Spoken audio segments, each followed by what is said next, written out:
Pikmin 4 has some interesting changes.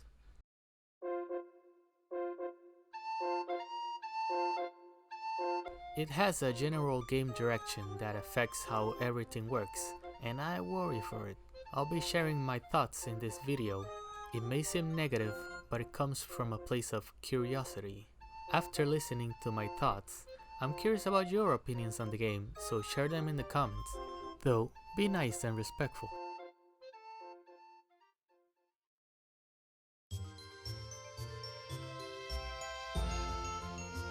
It's good enough. I prefer 1 and 2's title screen, but 3's was nice and this as well. It seems to go for a sense of showing off the world, whereas 1 and 2 went more for establishing the setting and mood and being playful, especially with 2's interactive title screen. But it does show off the general graphics and look of the game, which leads to my next point.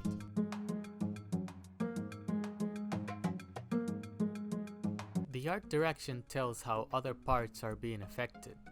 Nintendo seems to be going for a cartoony sort of simple style instead of 3's semi-realistic and natural look. 1 had somewhat realistic look for the time, and 2 still had that look, being made with the same engine and all, but it also went for a more quirky and darker look. The darkness of caves helped with that. I still think 3 is the best in terms of art style, though some textures, mostly the ground, were lacking, and I think were transferred from when they were developing it on the Wii.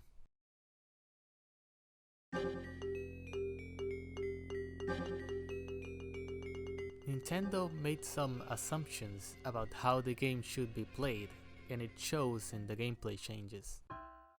Lock on. It sucks. I'm surprised nobody that playtested the game complained about it. That or Nintendo ignored the feedback. Firstly, it makes the game too easy, or frustrating in certain contexts, but we'll get to that later. And that's a bit concerning coming from Pikmin 3, which only real challenge was the final area. It makes aiming trivial, just aim at the general area and the game takes care of the rest. That's where Nintendo's assumptions come into play, and where the annoyances begin. Nintendo assumes that you want to be locked on indefinitely on a target until it's dead, or you force it to lock on into another target. That could be done by moving yourself so far away from the target that the game recognizes the other target as closer. I honestly don't know how the game decides what to lock on, but you really have to go out of your way to lock on to different targets, or use the true lock-on to cycle between targets.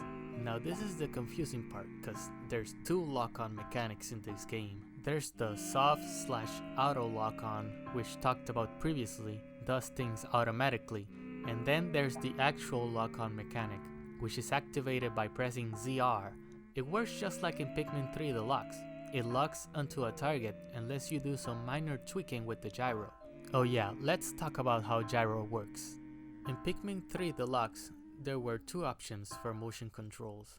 Have it emulate the Wii ports of the original 2 games, where the gyro controls the cursor completely and have a button to reset the gyro, or a soft blend between gyro and non-gyro controls. You could move the cursor like in the previous games, but gyro applied for small movement of the cursor for fine-tuning. You could also move the controller drastically, and the gyro would completely take over cursor movement until you use ZL to reset the camera, and the cursor would also reset, and you could control it again like in the originals.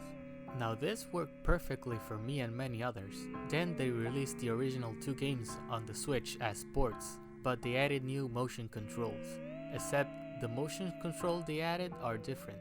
The motion only applies when you're pressing/holding the A or B buttons, and would be activated for like a second after. Then it would stop using the motion controls and return to the original controls. While it's weird and a bit finicky, I understand since they don't want to waste too much time and resources on the ports while also having the gyro implemented. Little did I know this would also apply to Pikmin 4. Anyways, back to the original point. Using the actual lock-on activates the gyro controls fully until you release the lock-on, but it doesn't let you aim too far away from the target, and when you release the lock-on with B, it whistles instead of just releasing the lock, just like in Pikmin 3 Deluxe. Which is annoying when you lock down to throw Pikmin on something, then cancel the lock on just to whistle again, so the Pikmin will stop doing what they're doing and be like, "Oh, you needed us for something? Oh, it was a mistake? Alright, we'll get back to what we were doing."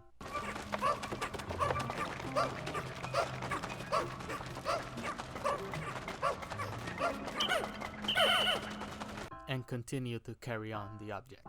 I can't think of a single reason why you go for the actual lock-on when the auto lock-on does the job most of the time, though it does let you cycle through targets instead of letting the game decide what stays locked on. Now, why would you want to lock on and select targets individually when you could just hold the Pikmin and use the gyro to move the cursor into another target? You're not actually locked on.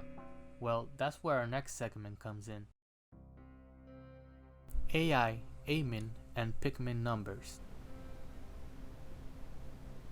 Now let me state that the AI seems to work as intended and seems to be slightly improved from 3. I love how the Pikmin follow you in a horde-like group, like in 1 and 2, whereas in 3, they would huddle up together and try to form a single line.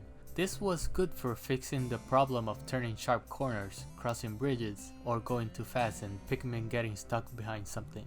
That's cause they try to emulate your path instead of trying to follow your current position, but I miss having this huge circle of Pikmin following me.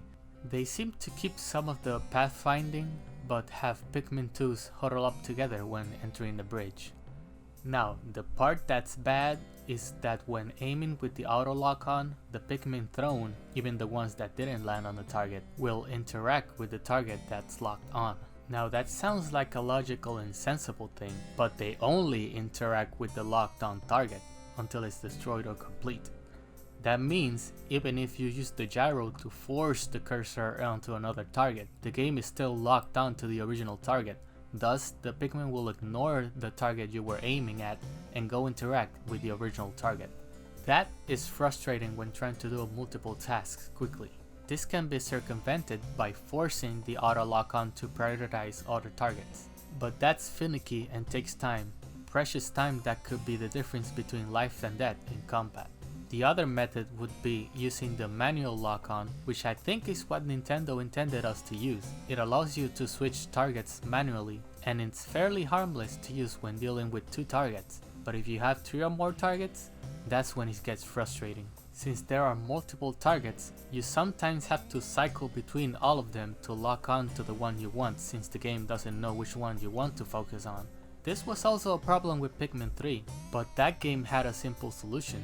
Just don't use the lock-on when you want to switch enemies quickly. But in Pikmin 4, that's not an option when the game has this extra lock-on mechanic that it forces on you.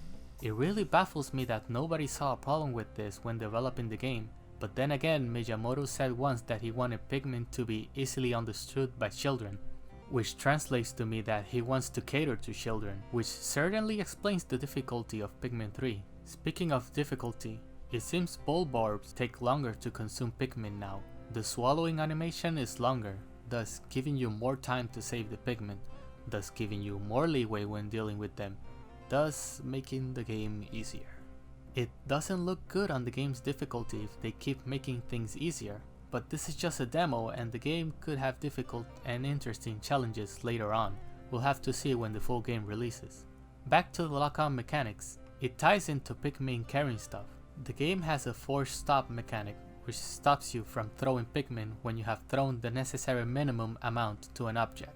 Another one of Nintendo's assumptions. Players don't want to throw unnecessary amounts of Pikmin and want to conserve them. Pikmin 3 Deluxe had a similar thing, but better. When rushing, only the necessary minimum of Pikmin would actually carry the object, and the rest would just simply return to you. But what if you wanted more Pikmin carrying the object to make it move faster? That was easily fixed by spamming the charge button or just throwing more Pikmin at it. But this game actively stops you from spamming extra Pikmin, even if enough time has passed. If you keep pressing the A button, it won't throw Pikmin. You have to actively stop pressing the A button and wait for like 2 seconds before the game allows you to throw more Pikmin at it. And by then, the game disables the object from locking on. It's like the game assumes you want nothing else to do with the object, so you have to manually aim at it or near it and throw Pikmin like in the first 2 games. This force stop mechanic extends to the Pikmin AI. If you see a pellet posy, which for some reason is the only object in the game that doesn't have the force stop throw mechanic, you can throw as many Pikmin as you want and the game doesn't stop you. And you want to throw 2 Pikmin at it to have the max amount of Pikmin carry it, you can do so, but when it drops the pellet, only 1 Pikmin will actually carry it. The other Pikmin just sits there idly since it assumes you only wanted 1 Pikmin to carry it. So to have 2 Pikmin carry the pellet, you have to throw 1 Pikmin at the posy, which will instantly drop the pellet since the auto lock-on will make sure you aim at the weak point. Wait for the Pikmin to actually carry the pellet, then throw another Pikmin at it, which has to be done with manual aim since you can't lock onto the pellet anymore because the game assumes you don't want to interact with it anymore. You have to really go out of your way to play the game like in the previous entries. Speaking of Pikmin numbers, let's talk about the game restricting you. Pikmin progression, limitation, and artificial difficulty. Pikmin is the first game, so I won't talk too much about it, but it had a nice balanced progression. You unlocked Blue Pikmin, the last Pikmin, around mid-game, and then you can pretty much go for all the parts you want.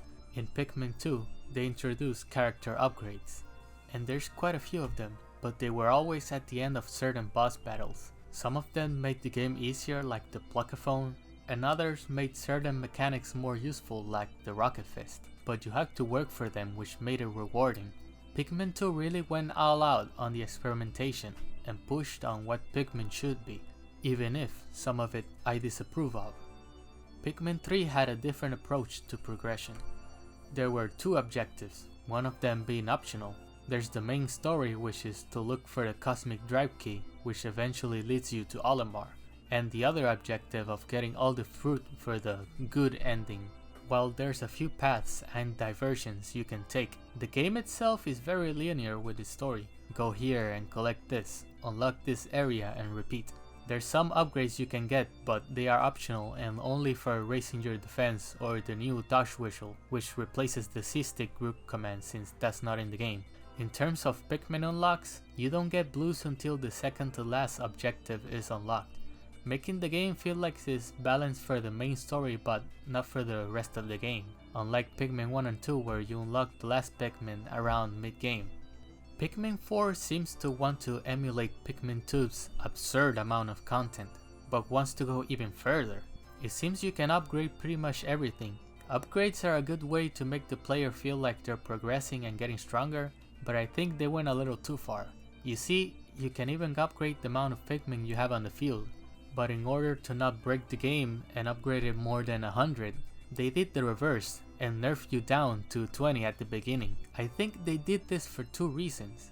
One being for the sake of it being upgradable and having more content in the form of padding out the progression, which I don't like cause it feels like those Ubisoft games that just has a bunch of upgrades for the sake of having a bunch of upgrades and extending the content. It feels superficial. The second reason being more probable, they want to balance the levels, difficulty, and progression around it. You can't have 100 Pikmin on the field in the beginning, so you can't just easily destroy everything and have to be more strategic with the limited resources you have. Now this would be fine if the game had a bit of challenge, but it's super easy to kill Bulborbs. If you have 10 Ice Pikmin, if you throw them super fast at the sleeping Bulborb, it's guaranteed to freeze it before it can shake them off. Even if you don't have enough Ice Pikmin, you can easily kill a Bulborb with 20 reds. It feels like the Pikmin limit is artificial difficulty that feels pointless. Pikmin 2 has some artificial difficulty with the caves, but that was due to the nature of caves being randomly generated. In this game, it feels like they limited the number of Pikmin on the field just to slightly hinder you and add an upgrade system to it. Speaking of Pikmin limits, they also added a Pikmin type limit. You can only have 3 types in the field, which also seems somewhat pointless, but you can justify it to make Pikmin management more simple and less cumbersome. Though as of this point, I don't know if that can also be upgraded just like the previous mechanic. I'm still trying to figure out how to feel about this, whether I like it or not. I would have preferred to be limited to 4 Pikmin types, so you could get a nice round 25 of each type, but then again, I don't know if you can upgrade it later on.